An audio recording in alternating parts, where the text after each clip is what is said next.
첫 번째 종목 진단 들어가 보도록 하죠. 자, 전화부터 받아보도록 하겠습니다. 네, 전현님 안녕하십니까?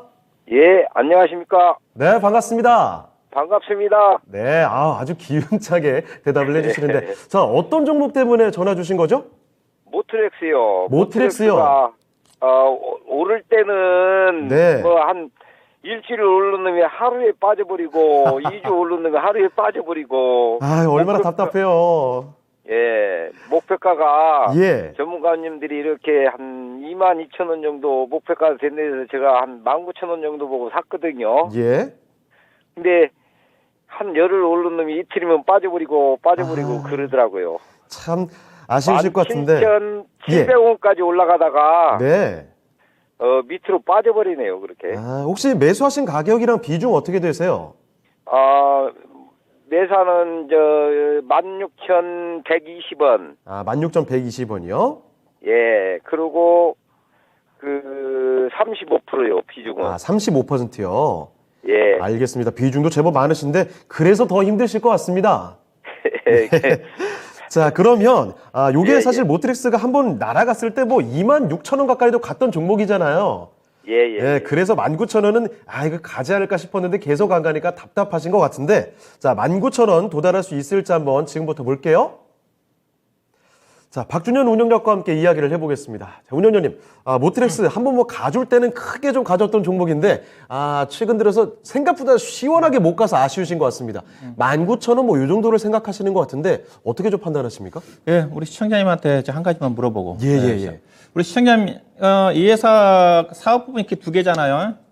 예. 자율주행하고, 예. 그 다음에 건설기계 쪽에 전진 건설 로봇을 인수했기 때문에, 예. 지금 뭘 자율주행으로 보고 사신 거예요? 아니면 건설기계 쪽으로 보고 사신 거예요? 자율주행으로 보고 샀죠. 자율주행 쪽에 대한 재료를 보고 사신 거죠? 예. 알겠습니다.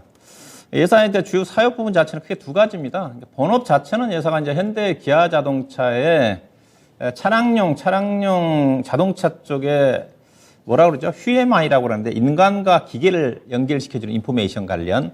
우리가 차량을 요즘 첨단 좋은 차 같은 거 보게 되면 운전하게 되면 차량 유리 쪽에 디스플레이 쪽에 어떤 몇 킬로 달리고 다 나오거든요. 그게 그렇죠, 그거거든요. 그렇죠. 예.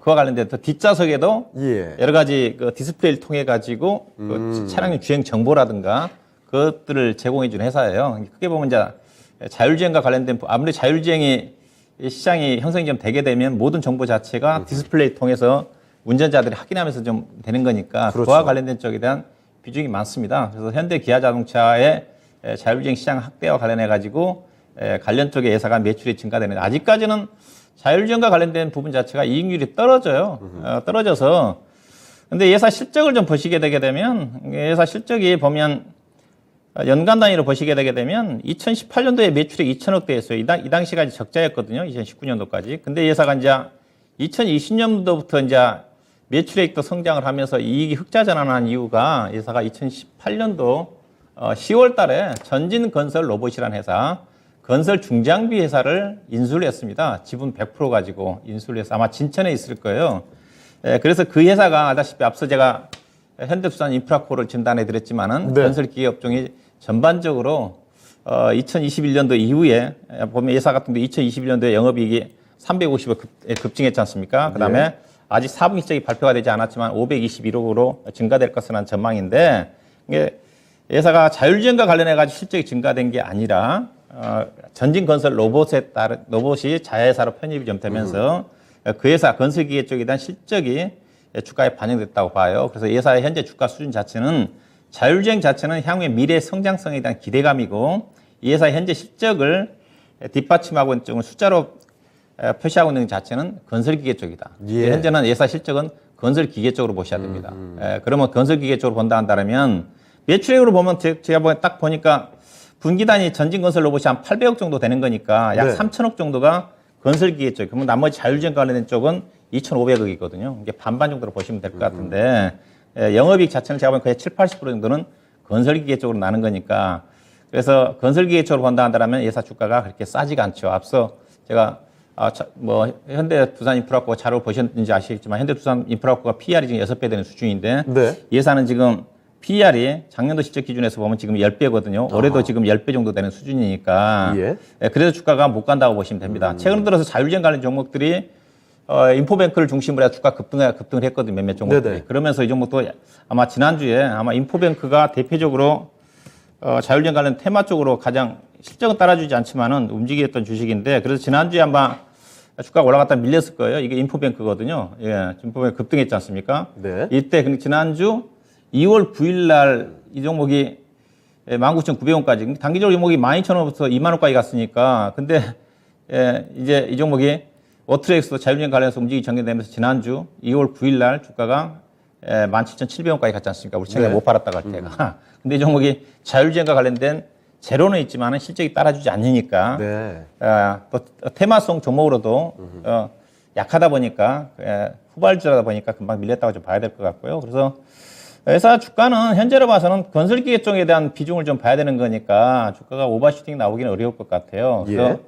이제 앞서 이제 우리 시청자님이 자율주행을 보고 사셨다고 그러니까 제가 건설기계를 보고 사셨으면 제가 다른 쪽으로 약간 대창단조라든가 앞서 언급해 주신 부산인프라코락 교체를 보내드리고 싶은데 네. 자율주행을 보고 사셨다고 그러셨으니까 일단 자율주행 시장 자체는 저도 뭐 이제 어느 정도 실적이 좀 서서히 뒷받침될 수가 있는 쪽이고 올해도 주목을 받을 수가 있기 때문에 나쁠 것 같지는 않습니다. 다만 주가가 빠르게 가지는 않을 것 같고요. 일단은 15,800원대는 지지가 될 것 같고요. 그래서 네. 18,000원대가 저항선이라고 보시면 됩니다. 그래서 이 종목 매매하실 때는 15,000원대가 지지가 되는 거니까. 시청자님 올해 사셨죠? 예. 이 종목 작년에 배당 좀 했어요.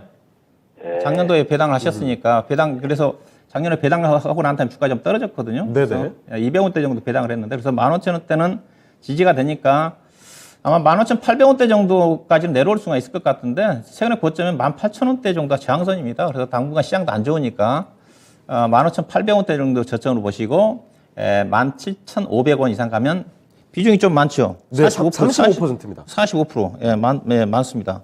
사실 맞으니까 반 정도는 단기 매매 하셔야 될 것 같습니다. 그래서 알겠습니다. 15,800원과 최근에 고점인 18,000원 넘어가기 힘드니까 17,500원 정도 비중 축소를 하면서 대응과 그다음에 시장이 좋아지면 충분히 이 종목 2만 원대 정도까지 갈 수 있는 그런 종목이다 보시면 될 것 같습니다. 네.